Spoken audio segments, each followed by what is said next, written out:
My wife rejected me in bed saying, "Don't touch me. I have self-respect." So I finally pulled away.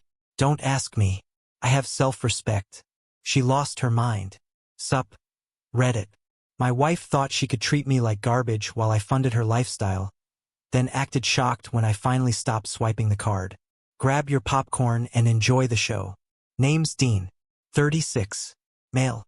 For the first 6.5 years, Grace and I had a solid marriage. Not perfect. Not flashy. Just solid. We met at a supply chain conference in Dallas.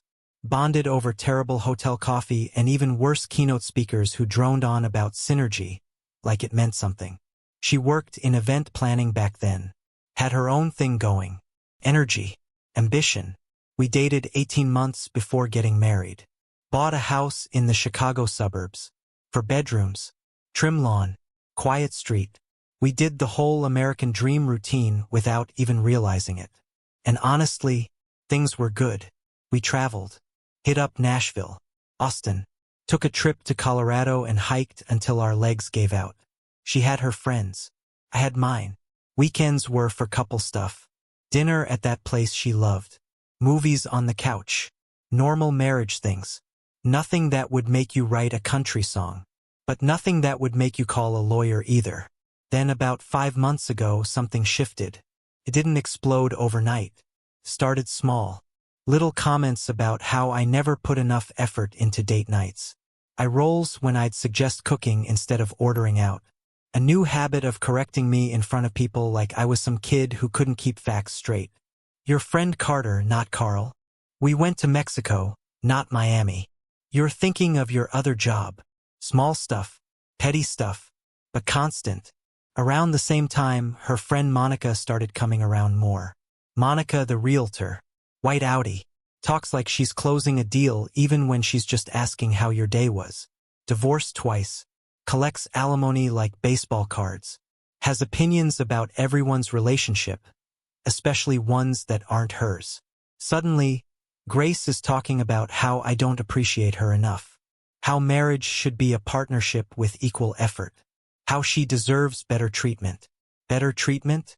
I work 60-hour weeks managing supply chain logistics for a freight company. 60 hours.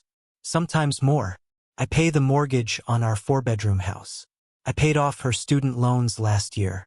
Her car is in my name because her credit's garbage from some shopping spree phase she went through before we met. I'm not some absent husband rolling in at midnight reeking of cigarettes and bad decisions. I'm just a regular guy trying to keep things running. But I didn't push back. I figured it was a phase. Maybe she was stressed about turning 31. Maybe Monica was whispering nonsense in her ear. I stayed calm. Kept doing my thing. Figured it would pass. Didn't. 3 months ago, she quit her event planning job. Said her boss was micromanaging her. Before that, it was a coordinator position at a nonprofit she left because the hours were too demanding. Before that was something else with some other excuse. She's been unemployed since January. Spends her days at yoga classes and long lunches while I'm handling shipments from Cleveland to Atlanta, wondering when she's going to start contributing again. I didn't nag. Didn't throw it in her face. I just kept the bills paid and my mouth shut. Figured she'd find her footing eventually. 2 months ago, the bedroom started getting cold. She'd pull away when I reached for her at night. Said she was tired. Said she had a headache. Said she just wanted to sleep. Fine. Whatever. Not every night has to be date night. But then it became every night. Then it became her flinching when I'd touch her shoulder. Then it became her shifting all the way to the far edge of the bed like I had a disease. Last night was the breaking point. I'm lying in bed, scrolling through something on my phone. Grace is next to me going through her nighttime routine. Face cream, lip balm, the usual. She gets into bed, settles in on her side, facing away from me like I'm not even there. I put my phone down, lean over to kiss her goodnight. Nothing dramatic, just a kiss. My hand brushes her shoulder. She jerks away like I electrocuted her. "Don't touch me," she says, and her voice could probably slice through steel. I respect myself too much for that. I freeze, my hand still hanging there in midair. "What?" "You heard me," she says, still not looking at me. I respect myself. I'm not just available whenever you feel like it. I take a slow breath. Grace, I say, keeping my voice level. I was going to kiss you goodnight. That's it. She finally turns around, and there's this look on her face, completely shut down, like she's been rehearsing this moment in her head, waiting for the right cue. I don't care what you were going to do, she says. My body, my choice, and I choose not to be touched by someone who doesn't appreciate me. Someone who doesn't appreciate you? I repeat. I can hear the edge creeping into my voice now. What exactly am I not appreciating? She sits up, pulling that holier-than-thou attitude she's been carrying lately around her shoulders like a cape. That's exactly the problem, Dean. You think money equals love. You don't see me. You don't value me as a person. I laugh. I can't help it.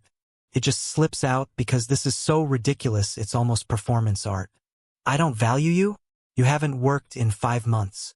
Grace, you spend your days at brunch with Monica talking about how hard marriage is while I'm sitting in traffic for 2 hours dealing with actual problems. Her face goes red. Get out. What? Get out of this bed. Sleep somewhere else. I don't want you near me. I just stare at her. For a long moment. Waiting for something. A smirk. A crack in her expression. Some hint this is a joke. Some weird test. Anything other than my wife of 7 years telling me to get out of my own bed. Nothing. Fine. I say finally, grabbing my pillow. Good luck paying the bills with your self-respect. I walk out, close the door behind me, and head to the guest room. The house feels different already. Colder. I lie there staring at the ceiling, listening to the house settle in the quiet. The hum of the fridge downstairs. The faint creak of pipes. And somewhere in that silence, something clicks.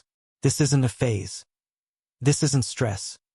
This is her rewriting the rules and expecting me to just accept it. Not happening. I pull out my phone and text Carter. You around tomorrow? Need to grab a drink and talk. He responds 30 seconds later. Yeah, man. Everything good? I stare at the screen for a second before typing back. Define good. 20 minutes later. I'm still awake when I hear Grace go into the bathroom. Hear the water running. Hear her doing her whole routine like nothing happened. Like she didn't just blow up 7 years of marriage over a goodnight kiss. I don't go back in there. Don't apologize. Don't try to smooth things over. I just lie there thinking about my next move. I've been playing defense for 5 months. Blocking her shots. Absorbing her hits. Trying to minimize damage. That's done now. Time to switch it up. And I'm pretty good at playing offense. Morning comes and I'm up at 6 out of habit. The house is quiet. Grace is still asleep. Or pretending to be. I shower in the guest bathroom, get dressed, head downstairs to make coffee. When I step outside to grab the paper, our neighbor Barb is already in her front yard.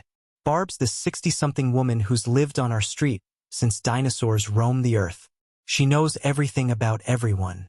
Probably knows things we don't even know about ourselves yet. Morning, Dean, she calls out. You're up early. Everything okay with you and Grace? Everything's fine, Barb. She gives me this long, suspicious look. Well, if you two need anything, I'm right here. I nod and head back inside. Barb's harmless, but she's also going to be all over this when things inevitably blow up. Note to self, when the divorce goes through, Barb's probably host a neighborhood meeting about it. Bring casseroles. The whole production suburban gossip networks make the CIA look like amateurs. Inside, Grace is up. She's in the kitchen wearing yoga pants and an oversized sweatshirt, phone in hand. She doesn't look at me when I walk in. Morning, I say just to see what happens. Nothing. She keeps scrolling. I pour myself coffee and lean against the counter. We doing the silent treatment now? I don't have anything to say to you, she says, still not looking up. Cool, I reply. Then don't expect me to stick around tonight. Got plans. Her eyes flick up for half a second. What plans? Poker night at Carter. I say it casual. I've been going to Carter's poker nights for 6 years. Same guys, same setup. Twice a month like clockwork. On a Thursday, she says. Yeah, Grace. On a Thursday, Carter texted last night. Moved it up because Owen's got some conference this weekend. Amazing how she can go from complete silence to suddenly caring about my schedule the second I mention going somewhere without her. Trying to control me while pretending it's concern. Classic move. She sets her phone down and crosses her arms. You can't just make plans without telling me. I just did. I say, rinsing my mug in the sink. And technically I did tell you just now. That's not how marriage works, Dean. I turn around and look at her straight on. You told me to get out of our bed last night because I tried to kiss you. You said you don't want to be touched by me, so I'm giving you space. Be grateful. Her mouth opens like she's about to fire something back, but I'm already walking out the door. At work, I'm running on 4 hours of sleep and pure spite. 3 shipments are delayed in Ohio. A client is screaming about late delivery. My assistant manager calls in sick again. I spend 4 hours on the phone fixing other people's problems. Then another 2 sitting in a planning meeting that could have been an email. Around noon, Carter texts, "You good for tonight, or was that an SOS?" I text back, "Both." He sends a laughing emoji and, "Bring cash. I'm taking it all tonight." By 6 p.m., I'm at Carter's place. He's got this downtown condo, full bachelor pad setup. Leather furniture, massive TV, proper poker table in the corner like he's running a small casino. Owen's already there, quiet as usual, setting up his chips with military precision. Owen works at security, never talks about it. He's got this deadpan delivery that makes everything he says 10 times funnier. And then there's Brendan, sales guy, on his second marriage, currently paying alimony to the first wife. "Dean," Carter says when I walk in, "you look like garbage." "What happened, Grace?" I say, dropping into a chair. "Say no more," Brendan says, dealing cards. "Women are complicated. That's why I married, too." Owen doesn't look up from his chips. "How's that working out?" "I'm broke and happy," Brendan says, lifting his drink like he's making a toast. "Living the dream." "That's not what you said last week when you were crying about your bank account," Owen says without looking up. "I wasn't crying." Carter laughs, shaking his head. "You guys want to actually play poker, or should we schedule a therapy session?" We finally settle into the first hand. Cards shuffle. Chips clink. For a few minutes it feels normal. Familiar. Then there's a knock on the door. Carter sighs and gets up. The second he opens it, I hear her voice. Grace. She walks in like she owns the place. Monica right behind her, heels clicking against the hardwood. "Hope you guys don't mind," Grace says, all fake sweetness. "We were in the neighborhood." Carter looks at me. I shake my head slightly. He's too polite to kick them out, even though this is clearly some ambush Grace planned. "Sure," he says. "Pull up a chair." They settle on the couch behind the poker table like they're settling in for a show. Monica immediately starts scanning the condo, asking Carter how much he pays, whether he owns or rents, like she's doing a property evaluation mid-game. We're halfway through a hand when Grace decides to start. "Dean," she says, loud enough for everyone to hear, "you're probably going to lose all your money tonight again." The table goes quiet. Brendan glances at me. Owen keeps staring at his cards. Carter deals the next one slower than necessary. I look at her, calm. "If I lose, it's my money. You're not exactly bringing in income right now." Her smile twitches. "Oh, come on. Don't be sensitive. It's just a joke." "Yeah," I say, tossing a chip into the pot. "Hilarious." Monica lets out this fake laugh. "Grace is just keeping you humble, Dean. All men need that." I ignore her, focus on my cards. But Grace isn't done. 20 minutes later, she goes again. We're in the middle of a big hand. Almost 300 in the pot. She leans forward from the couch. "Dean, maybe you should fold. Strategy is clearly not your strong suit." Owen looks up slowly. Actually, his win rate's higher than everyone here except Carter. Grace blinks. "What?" "We keep stats," Owen says, completely deadpan. "Dean's up 4,000 over the last 2 years. Brendan points at Owen with his drink. "Why you got to bring that up right now? Making me look bad?" Owen shrugs. It's just data. Well, money isn't everything, Monica says, trying to save face for Grace. It is in poker, Owen replies, not even looking up. Now the whole table's watching. Waiting. Carter's got this little smirk like he's enjoying the show. I look at my cards. Then I fold anyway. Stand up. Grab my jacket. I'm out. Grace's eyes go wide. What? You're leaving? Yep. I look at Carter. Sorry, man. I'll catch you later. Carter nods. He gets it. But why? Grace says, and I can hear the panic creeping in now. I look at her, then at the table, then back at her. Because I don't play where I'm not respected. And I walk out. The door clicks shut behind me. Clean exit. Done. My phone starts blowing up before I even hit the elevator. Grace calling. I decline. Monica texting. I delete it. By the time I'm in my car, I've got 4 missed calls. I text Carter. My bad for the scene. He responds immediately. Don't apologize. That was the most interesting hand we've played all year. I drive home the long way. Grace showed up to humiliate me in front of my friends. And when it didn't work, when I just left instead of reacting, she panicked. She wants control. Wants me to chase her. Beg her. Prove myself. Yeah. No. I didn't sign up for that game show. I get home around 10 o'clock. Grace's car is already in the driveway. I walk in and she's in the living room, arms crossed, ready for round 2. Really, Dean? She says. You just embarrassed me like that? I embarrassed you? I say, heading for the stairs. You showed up uninvited to my poker night just to take shots at me. That's on you. I was trying to spend time with you, she says, her voice rising. No, I say, stopping on the 3rd step. You were trying to prove something to Monica. Maybe prove something to yourself. I'm sleeping in the guest room again. Figure out what you want from this marriage because I'm done guessing. You can't just, she starts. But I'm already upstairs. Door closed. Conversation over. I lie there in the dark, staring at the ceiling again, thinking about next steps. This isn't fixable. This is broken at the foundation. Tomorrow I'm calling a lawyer. The next morning, Grace is gone before I wake up. No note. No text. Just an empty house. Fine by me. I make breakfast. Actually enjoy the silence. No tension. No passive-aggressive comments. Just quiet. I head to work without any drama. Around noon, my phone rings. Unknown number from Milwaukee. I almost let it go to voicemail, but something tells me to answer. Dean. A woman's voice says, sharp and judgmental. It's Caroline.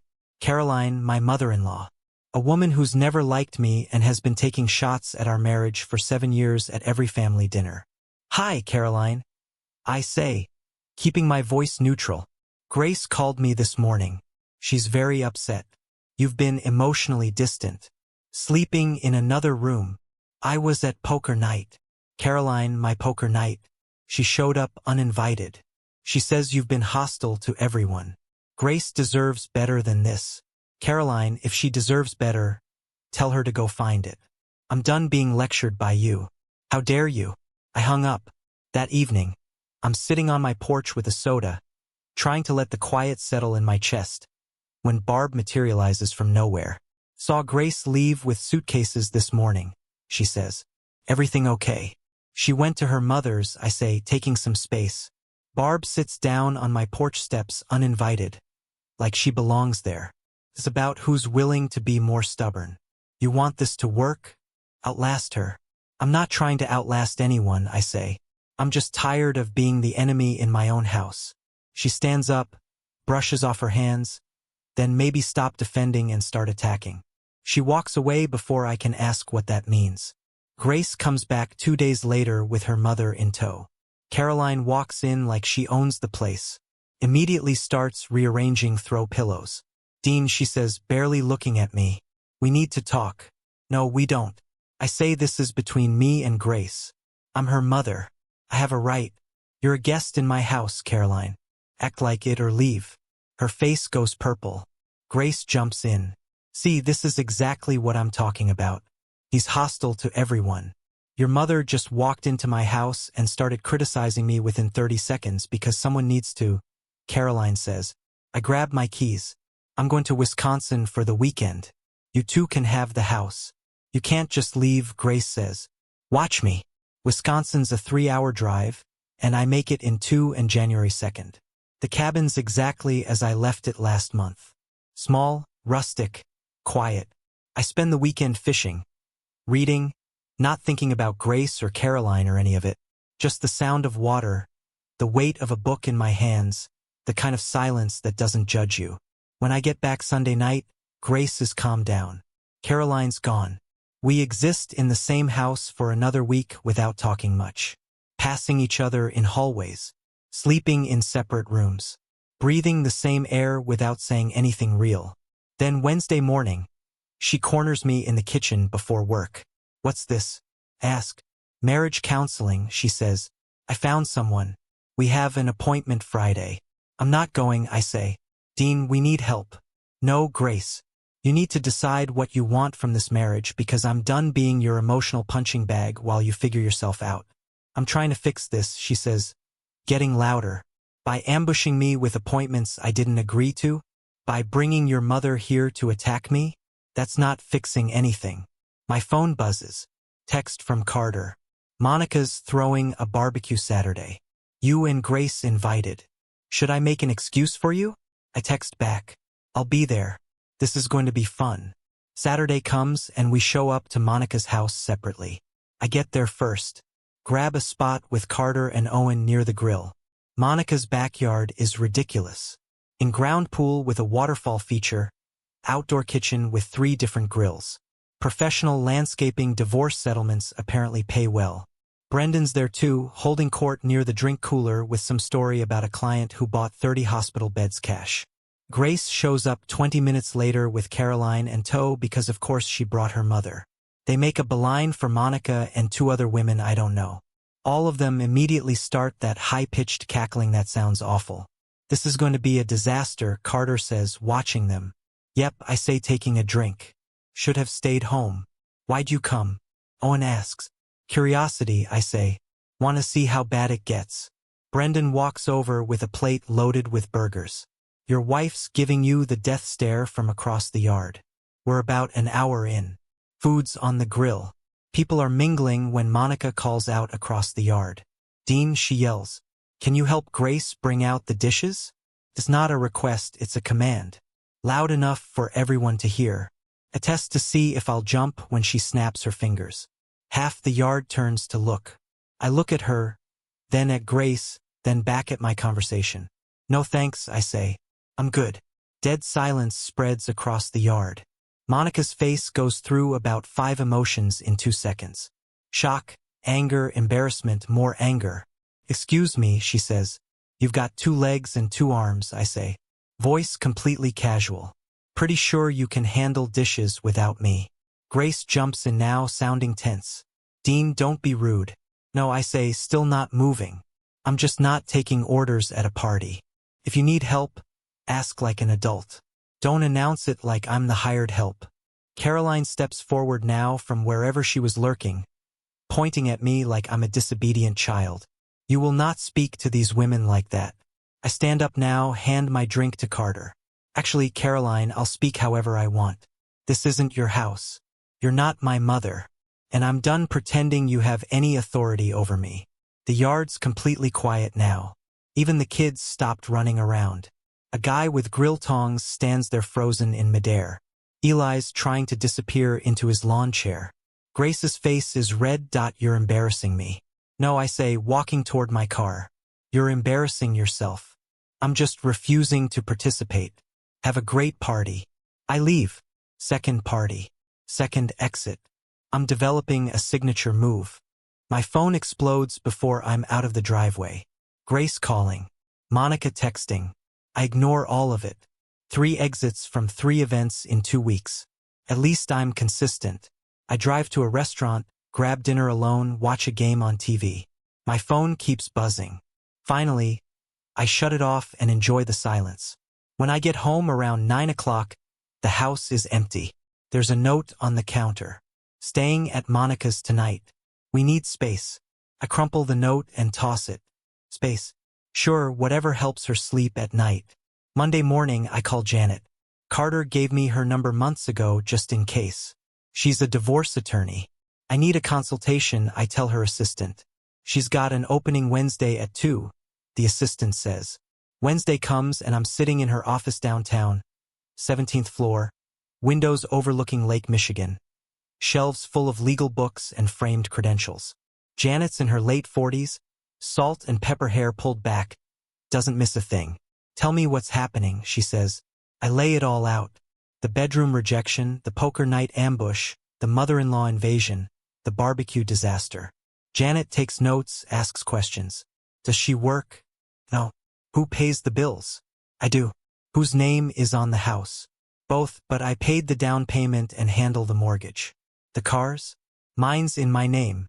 Hers is in my name because of her credit. Any kids? No. Good. Janet says that makes it cleaner. We go over assets. The house is worth about $400,000. Mortgage is down to $260,000. Retirement accounts I've been funding. Savings I built up before we got married. The cabin in Wisconsin is mine. I bought it 6 years before we met. That's separate property, Janet confirms. She's got no claim. What's my timeline? Ask. File, serve her, negotiate. 6 months minimum in Illinois. Could be longer if she fights. She's going to fight, I say. Janet smiles. They all do. Until they see the legal bills. Then they get reasonable. I leave her office with a plan. File the papers, get her served, move into my own place. Clean break. That evening I start apartment hunting. Find a place in the city. 1 bedroom, 12th floor, parking included. Sign the lease that night. Move-in date is 2 weeks from Friday. I don't tell Grace. She'll find out soon enough. The next 2 weeks, I'm preparing, moving my stuff to storage, organizing documents, transferring money to accounts only in my name. Grace is too busy with Monica to notice. She's barely home anyway. I'm sleeping in the guest room every night. We barely speak. She leaves passive-aggressive notes. I leave cash on the counter and go to work. Barb catches me loading boxes into my truck one morning. Moving out? She asks, not even trying to be subtle. Yep, I say. She nods. Good for you. You want my advice? Not really, Barb. She gives it anyway. Don't let her make you the bad guy. Women like that rewrite history to make themselves the victim. You stick to your truth. Thanks, Barb. I say, actually meaning it. Friday comes and Janet files the papers. I get confirmation at 2 p.m. process servers scheduled for Monday morning. I spend the weekend moving the last of my stuff out. Grace is at her mother's in Milwaukee. Doesn't even know it's happening. Monday morning, 9 a.m. The process server shows up at our house. I know because Grace calls me 30 seconds later, sounding pissed. What is this? She says. Divorce papers. I say calmly. I'm done, Grace. There's a pause. You can't be serious. We can fix this. I'm serious. And no, we can't. She hangs up. I expect the screaming to start immediately, but it doesn't. Instead, I get nothing for 2 hours. Then a text. Can we at least talk in person? I don't respond. An hour later. Dean, please. I know I made mistakes. Still nothing from me. By evening, the tone shifts. Another text. You're really gonna throw away 7 years like this? Then fine if this is what you want. But the next morning is when things really fall apart. She calls at 7 a.m. And this time she's crying. Real or fake, I can't tell anymore. Dean, please, we can fix this. We can go to counseling. I'll change. I'll do whatever you want. You had 5 months to change. I say, you chose not to. Now deal with the consequences. The tears stop instantly. I'm gonna fight this, she says, and her voice gets hard. You'll regret walking away from me. Fight all you want. My lawyer's ready. I hung up. She calls back immediately. I decline and turn my phone off. That evening, I'm at my new apartment unpacking boxes when someone starts pounding on my door. I look through the peephole and it's Grace. Her face is red, makeup smeared, hair a mess. I don't open the door. Dean, she yells through the door. Open up. We need to talk. No, we don't, I say from the other side. Please, she says. And now she's crying again. I was confused. Monica was in my head. I'll fire her as a friend. I'll do anything. Interesting how we're at the bargaining stage already. Usually takes longer. She must be more desperate than I thought. Grace, go home, I say. This is your fault? She screams, flipping instantly. You gave up on us. You quit. You're weak. I'm done engaging, I say. You've got my lawyer's number. Talk to her. I'll take everything. She yells. The house, the money, your retirement. You'll have nothing. You can try, I say. She pounds on the door for another 5 minutes. Yells threats, cries, begs, yells more threats. Finally, building security shows up and escorts her out. They call me after. Sir, is everything okay? Do you need to file a report? No, I say. Just a domestic situation. It's handled. Over the next week, she tries everything. Day 1, apologetic. Long texts about how she's been reflecting, how she sees where she went wrong, how she wants to rebuild trust. I don't respond. Day 2, bargaining. Shows up at my work with coffee, asking if we can just talk for 5 minutes. Security escorts her out. She waits in the parking lot for an hour before giving up. Day 3, she sends Monica. She corners me at a coffee shop near my office, starts her pitch about how Grace is just scared and confused. I walk out mid-sentence. Day 4, the anger breaks through.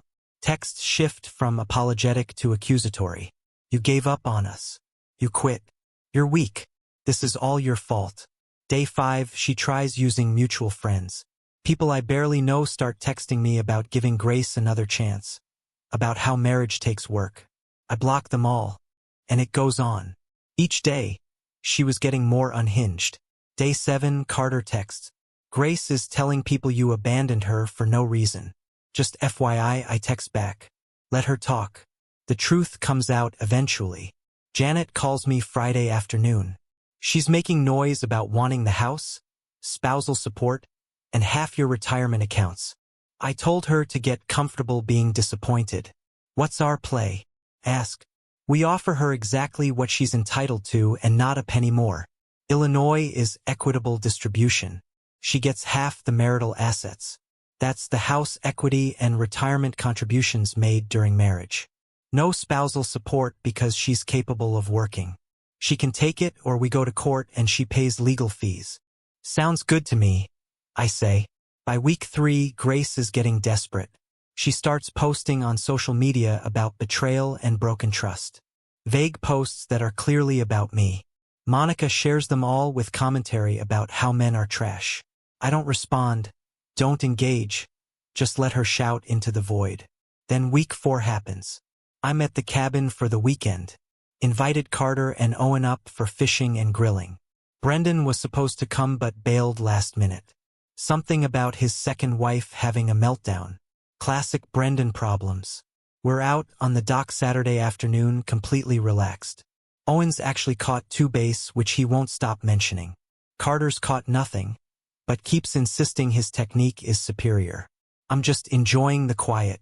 This is the life, Owen says, reeling in his 3rd fish of the day. Then we hear a car coming up the drive. We all look at each other. Nobody should be here. The cabin's 40 minutes from the nearest town down a dirt road that doesn't show up on GPS. The car door slams. We hear heels on gravel. Not good. Then we hear her voice. Grace comes around the side of the cabin and she's a mess.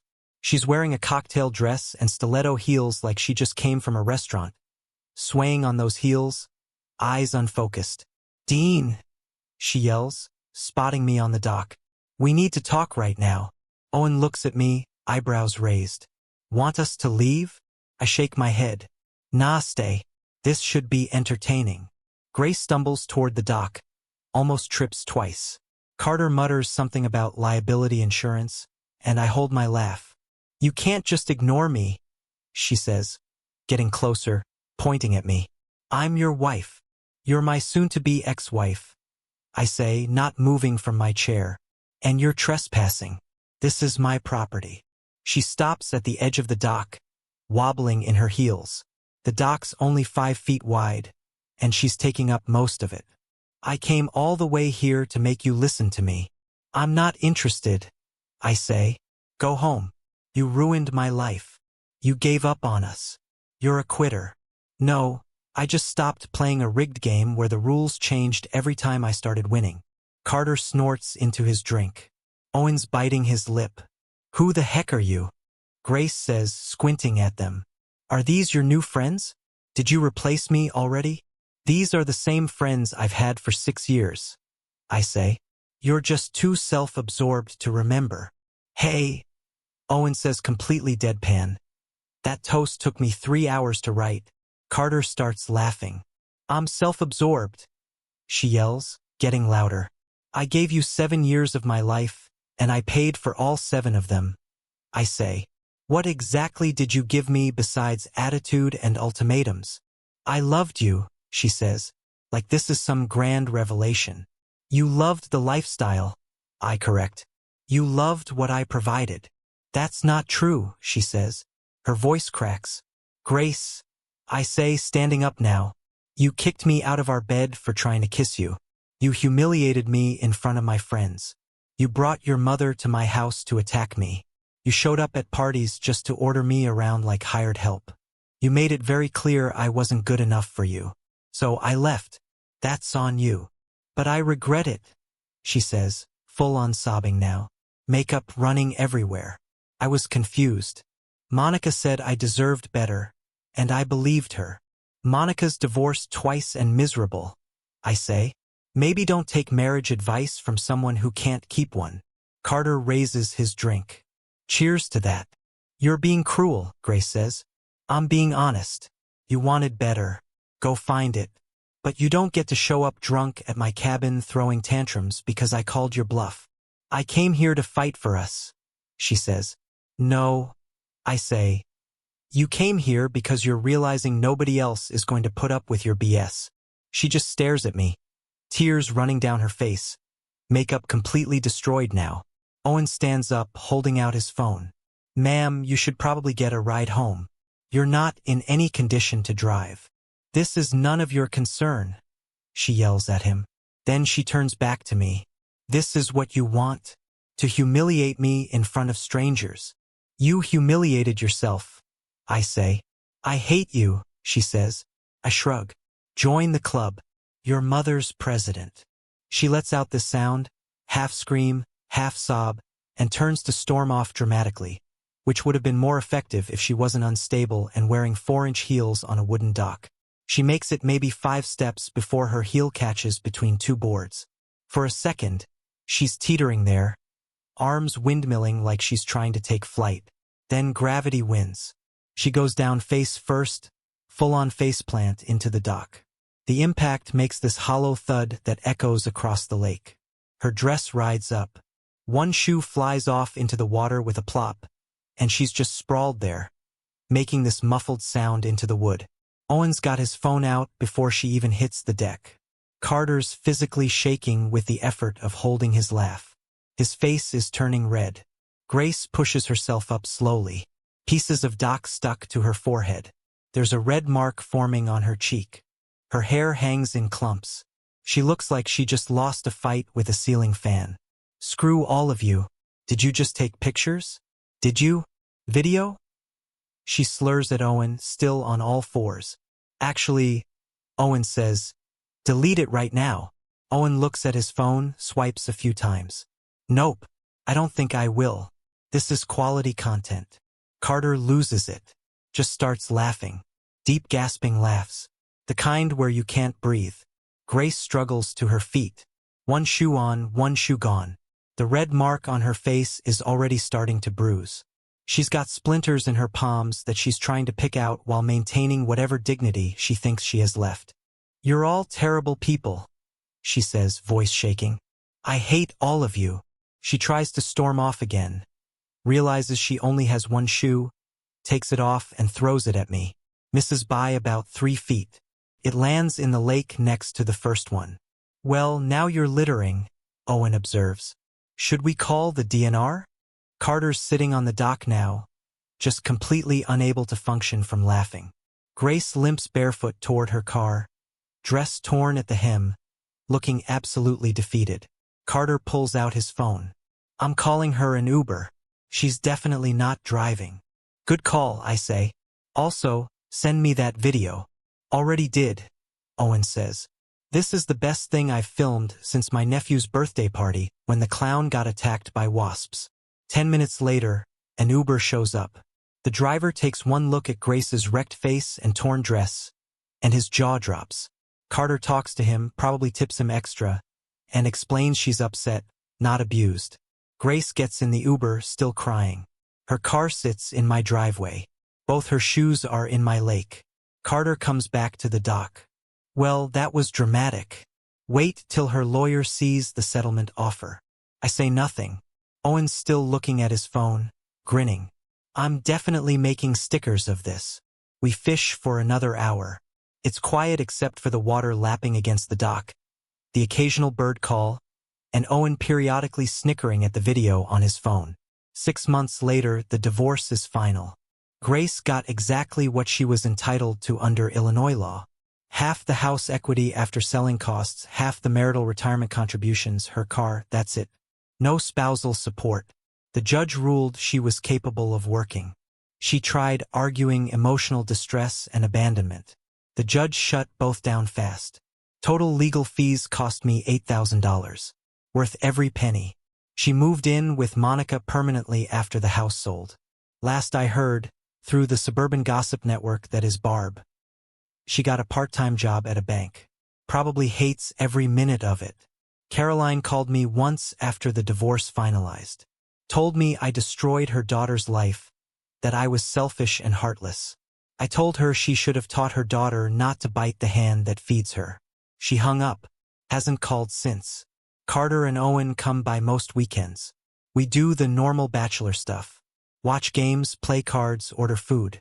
Last week, Brendan joined and spent 2 hours complaining about his alimony payments. We made him pay for pizza as punishment. I'm not dating yet. Not interested. Just living on my terms for the first time in 7 years. Life is peaceful. Guys, we are so close to hitting 1,000 subscribers on this channel. If you are not subscribed to the channel, please consider subscribing. It really helps hit that 1,000 mark. Thanks for making this dream come